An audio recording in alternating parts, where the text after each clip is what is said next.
Hello and good evening. My name is Catherine from SCB Housing, and this is the information session for the affordable units at the Elms residences in Wakefield. And the purpose of this session is to give a little bit of background information on the available apartments, but also to go over the application, the eligibility and lottery processes, and what you can expect after the lottery if you do apply for one of these units.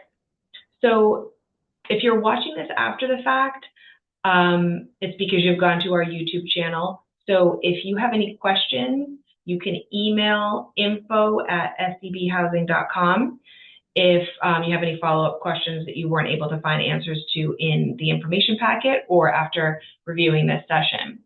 So just for some background information on who we are, so SCB Housing, we are an off-site affordable housing consulting group.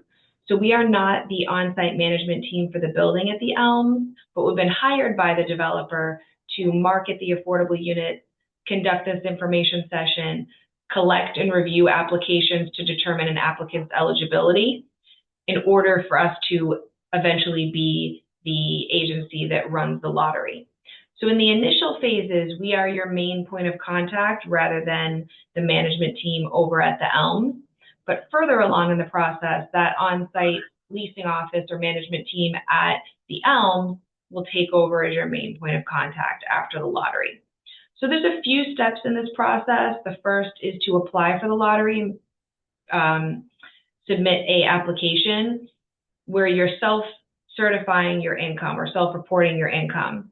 And if you're found to qualify for the affordable housing program based off of your application, you will be entered into the lottery.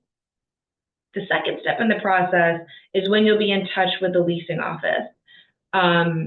That's separate from the screenings that SCB Housing is going to be doing, and it might include things like a credit check, rental history check, background check.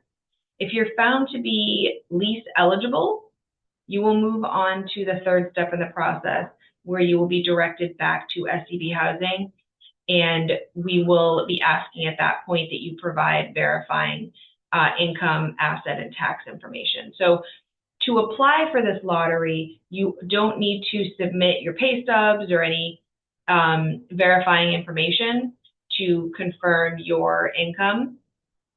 You just need to fill out an application that's accurately reporting what your income is. You'll have about 10 days to get that information into us after the lottery once you're invited forward. And then if all goes well, you will be able to lease one of the affordable apartments. So the Elms does have a website, as you can see here. So there's some more information on the property there, elmswakefield.com. And if you haven't already, we suggest that you also go to SCB Housing,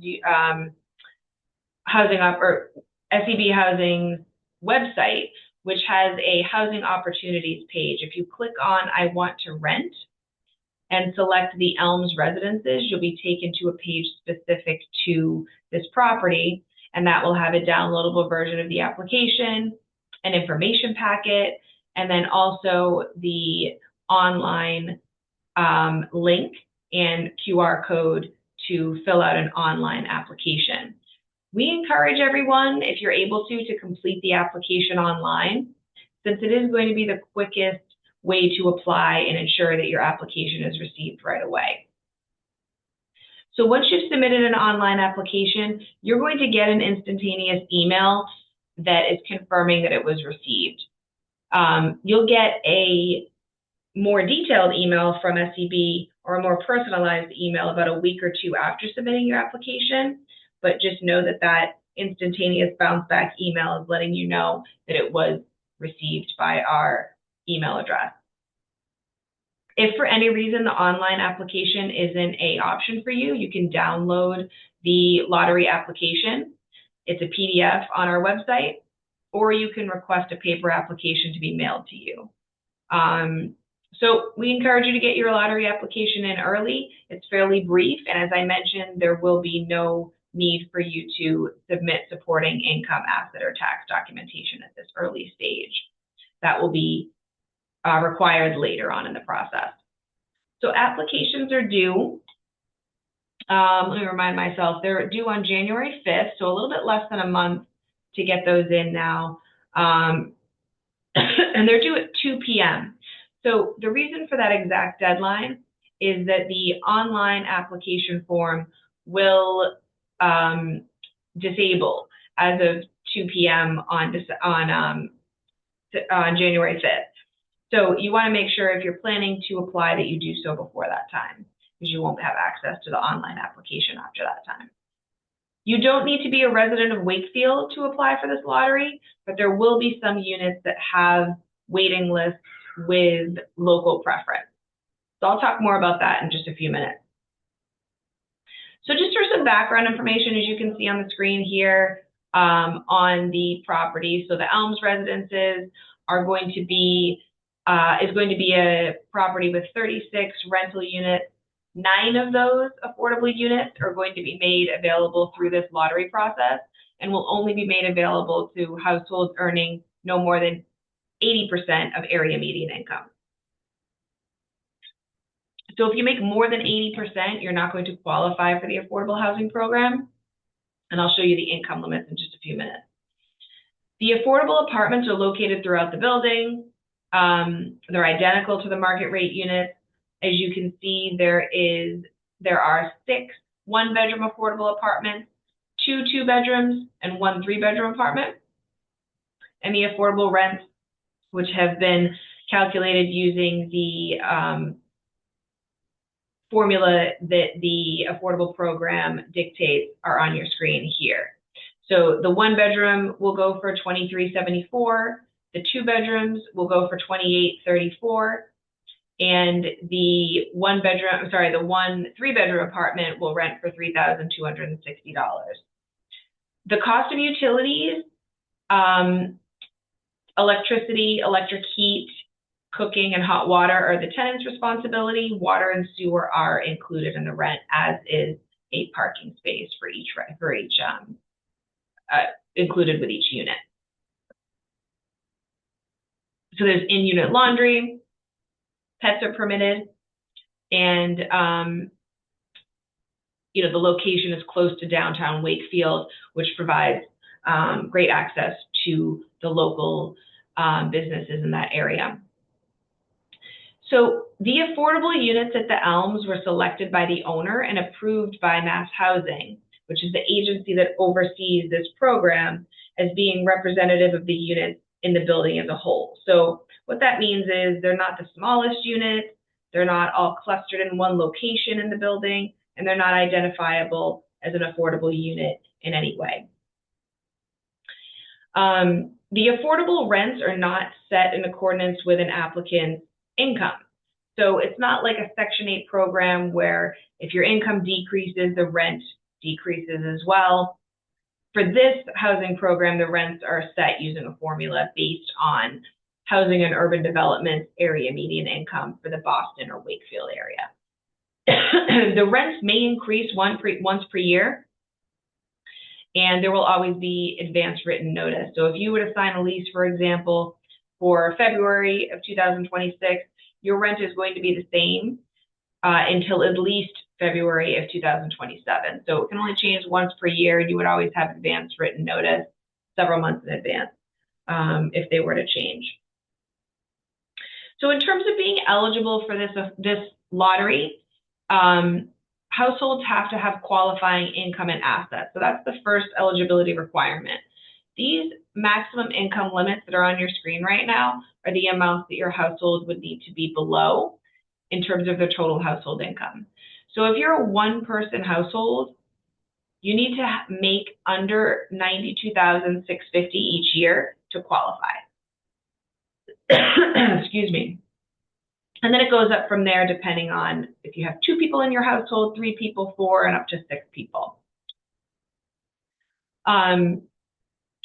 The second eligibility criteria is that households can't own a home upon move-in. So if you're applying for this opportunity, you would need to sell the home and be off of the deed before leasing an affordable unit at the Elms. Another thing you want to keep in mind is that priority is going to be given based on household composition. So generally that means that larger households are going to have priority on the waiting list for larger units. So if you're a one-person household, in this lottery it's a little bit different because one-person households are not eligible for two-bedroom apartments, and two-person households are not eligible for three-bedroom apartments unless you have a need for a reasonable accommodation that requires a second bedroom or an extra bedroom. But in general, if you're a two-person household, but you're a couple and you share a bedroom, you're not going to have priority for a two-bedroom apartment since you don't necessarily need that extra space. And then finally, this doesn't come up very often, but applicants can't have financial interest in the development or be considered what the program refers to as a related party. So if you work for the management company or if you work for the developer, you may not be eligible for this lottery. And then just to circle back to on the income limit. So these apartments are being made available at lower prices than the market rate unit. That's why they're only going to be available to households who qualify for these income limits. So that means we need to verify everyone's income to confirm their eligibility for the affordable housing program. So again, we don't need this information from you, meaning pay stubs and everything, until later on in the process. So you don't need to submit that to us with your lottery application. But if you're approved for this lottery, you're going to be sent a documentation requirements guide, which is basically letting you know what the documentation you will need to submit when the time comes. So how many pay stubs, how many tax returns, how many bank statements, that sort of thing.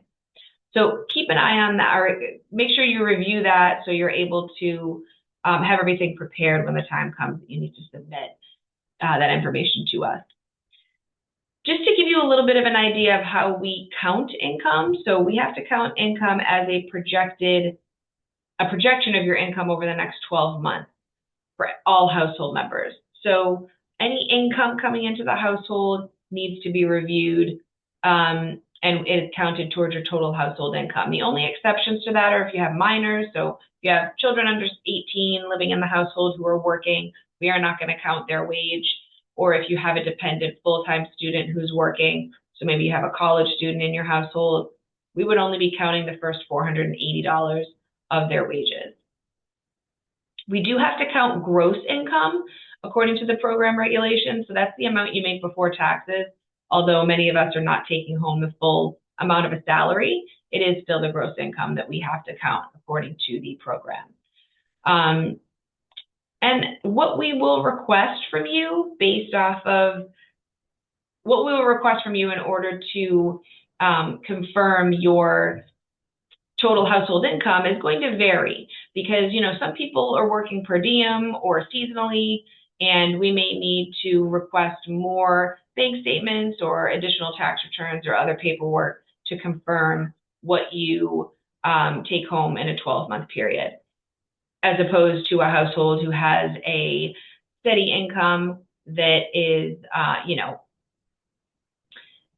same amount each paycheck and all of that. So generally, any income that you have been making, we're going to assume that you're going to be making it going forward unless we have definitive documentation confirming that you're no longer at a job, for example. So just keep that in mind. You may need to submit some information to us to confirm if you've switched jobs. And then when you're filling out your application, just make sure that you want to make sure that you're listing all sources of income. So not just wages, but also anybody in the household who's receiving Social Security, unemployment benefits, a pension, anything like that. You want to make sure that that's all written down. So there's no minimum income threshold for the affordable housing program. However, Most management teams, including the management team at the Elms, want to be sure that all tenants can afford the rent, regardless of whether or not they're renting a affordable unit or a market rate unit. So the management company has set a minimum income equivalent to 2.5 times the monthly rent. That's what you're seeing on your screen here now in the second table. So if you're looking to rent a one-bedroom apartment, you would need to make approximately $81,100 in order to afford that rent. So your income would be in order to qualify, would need to be between $81,100 and $91,650 if you're a one-person household.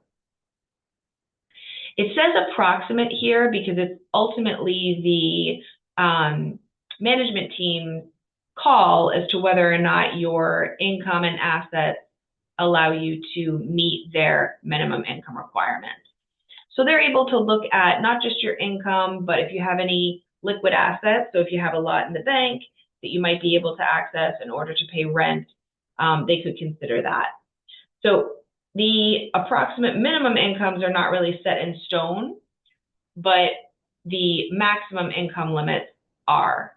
So if you're even $1 over these maximum income amounts, you will not, unfortunately, qualify for the lottery. Now, if you have a Section 8 voucher or an MRVP voucher or any mobile voucher, you can disregard the minimum incomes because they won't apply to your household since the leasing office, since the administering agency for your voucher will be paying a portion of your rent. And there is no asset limit for affordable rental opportunities. So you can have a significant amount of assets. So maybe you're retired, you have a lot of money saved up. That's fine. You'd still be eligible for this lottery, but just know that we still need to collect information related to assets, although there's no asset limit. And if there's income being generated by the assets, it will be counted towards your total household income. So in terms of applying for the lottery, if you're interested, we suggest you get the process started early. So also want to say too, if you think you'd be interested in more than one household or more than one unit type, you can apply for more than one unit type, assuming that you're eligible for those units. So if you're a two-person household, you can apply for a one-bedroom and a two-bedroom. There's really no downside to doing that. So just know that you can do that on your application.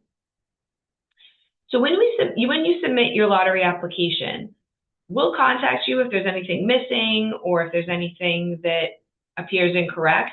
And if you're found eligible for the lottery, you'll be sent an email with your lottery application number, which is in the form of a series of numbers. That's just the number that's going to be drawn in the lottery. It's meant to be an anonymous identifier, so your name is not called during the lottery. It's not a ranking of any sort at this point. So if you were the very first person to be found eligible for this lottery, you will have a number that is A.001, and then we just kind of go up from there. That email that has your lottery application number in it, it's also going to confirm whether or not your household reported that they qualify for local preference. So you would have self-reported that on your application, and you'll be required to confirm your status as being either a household who lives in Wakefield, works for the town, works in the town, or is a guardian of a child attending Wakefield Public Schools. You would need to do that after the lottery, and you want to make sure when you're filling out your application that you're filling that out correctly, because if you mistakenly claim on your lottery application that you do have local preference, but then can't prove it when the time comes, you're going to lose your place on the waiting list. Some of the units at the Elms have local preference, which means that some local preference households are going to get priority on those waiting lists over households who don't have local preference. If at any point in the process when you are submitting your lottery application, if you're found to be ineligible, maybe you're over income, You'll be informed, and then, of course, you're encouraged to contact us with any questions. If you're not sure why you were denied, for example, make sure to reach out to us. So the lottery is going to be held virtually in this same sort of format with a Zoom and a screen share on January 20th at 6 p.m. It is going to be a digital lottery, which means that the lottery numbers are going to be randomized on the screen, and you'll be able to see the results via the screen share. So every lottery number is included in that lottery drawing. Sometimes you might think, okay, well, there's only a certain number of units. They're only going to pull a certain number of numbers. But all of the lottery application numbers are drawn, and that's because the purpose of the lottery is to establish an order on the waiting list. So in general, it is more beneficial if you are called early in the lottery, or if your number is early on the waiting list, or not early in the lottery. But it is not going to be the deciding factor as to whether or not you'll be moving forward in the process, because we still need to sort the results after the lottery. So, for example, if a type 1 household, such as a 2-person couple, is drawn first in the lottery and they've applied only for a 2-bedroom unit, they're still going to be behind all of the type 2 households who applied for a 2-bedroom, because they're only a type 1. So they're going to be further down the waiting list. Also, households could be entered into the lottery or could have entered the lottery and be found ineligible by the leasing office, or ultimately decide not to rent one of these apartments. So if you're further down in the waiting list, it doesn't mean that you won't be able to move forward in the process. You just may need to wait until applicants ahead of you on the waiting list have dropped off.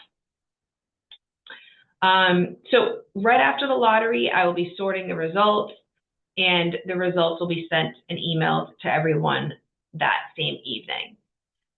When you receive that email, you're going to find your lottery application number and see where you fall on the waiting list. So at that point, you'll have a better idea as to whether or not you'll be moving forward in the next step in the process, which is to apply for a lease. So following the lottery, the top households on each waiting list will be contacted by the management team. Your contact information will be provided to them. You'll also have their contact information, so you can move on to that next step of applying for the lease and doing the credit check and the rental history check and all of that. So as a reminder, SCB Housing is going to be screening your household for lottery eligibility and affordable housing program eligibility. But we're not the ones screening for your lease eligibility. That's going to be the leasing office. So just as they do for market rate renters, that screening is going to be the same for affordable renters. And that's probably going to include a credit check, rental history check, background check to determine if you're eligible to lease with them. So immediately after the lottery, the first person on the waiting list is going to be contacted to move forward in the process. Once the leasing office has approved your lease screening, you will be able to reserve one of the units if you're one of the top households on the waiting list. You'll have the first choice at the affordable units, for example. If you're the top of the 2-bedroom waiting list, you have the top choice, the first choice of any 2-bedroom affordable unit. And then the order of the waiting list is honored after that. So the second person on the waiting list who's eligible gets to reserve the next unit, and so on. Once you've reserved the affordable unit, the leasing office is going to notify SCB Housing and will then contact you to submit all of your income, asset, and tax documentation, so we can perform your program eligibility. Hopefully by that point, you've been able to check out that documentation requirements guide and gather a lot of the information that's needed. We have about 10 days to get that information into us. There is a lot of supporting documentation that's required, so if everything is not submitted on your first attempt, that is fine. We'll just send you a incomplete notice, and you'll be given another chance to complete your application. So again, no worries if you're not able to get that information into us all at once. we'll work with you to make sure you get a completed application over to us. So once SCB Housing approves your file, you'll be notified, and eligible households will then be able to sign leases and establish a move-in date with the leasing office. And then once leased, you are finished with income screenings until your lease renewal date. So we hope that you love living in the unit and want to continue living there after the first year. If you do, then you'll need to recertify your income with the owner or the leasing office to renew your lease. And when they're asking for you to do your recertification, they're going to start that process a few months in advance. So again, if you sign a lease for February 1st, you're going to be contacted probably in November or so to recertify. So just make sure that you have easy access to your pay stubs and all the information that you'll need in order to recertify with the leasing office. If when you're doing your recertification, if your income has increased and you're now above 80% of the area median income, that's fine. Households remain eligible for the affordable housing program, and they remain eligible to lease at the affordable rent amount if your income doesn't exceed 140% of the current year's AMI. So to give you an idea of what that means, a household of two would have qualified for this lottery if you have a total household income at or below $92,650.